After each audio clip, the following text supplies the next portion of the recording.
Մեզ հիմիկվա հույսն ու հավատը ես կապում եմ նրա հետ, որ վաղ թե ուշ ներկա իշխանությունը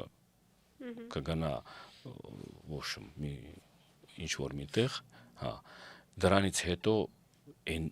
նոր եկած ղեկավարները կամ այդ իշխանությունը մեծ հույսեր եմ կապում ու ես վստահ եմ տենց էլ կլինի երևի, որովհետև արդարացնելով իրենց նոր գալը, իրենք պիտի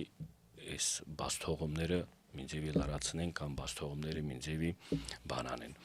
Ու դա այդ բաստողումը, առաջի բաստողումը դա Արցախի հիմնախնդիրն է։ Այդ ժողովրդի հետ վերադարձնան դե։ Կարգավիճակում մենք գնանք Ադրբեջանի հետ ապրելու, դեղ ինչ որ մեզ ինչ որ կարգավիճակ էլ տալ, դա սուտ է։ Դա ոնց ասեմ ձեզ, դու գնաս նորից էլի ստրուկի կարգավիճակում կամ վաղը մույսօրն էլի մի հատ դանակի տակով էլ անցնելու ես, որովհետև մենք գիտենք ինչ թշնամու հետ գործ ունենք,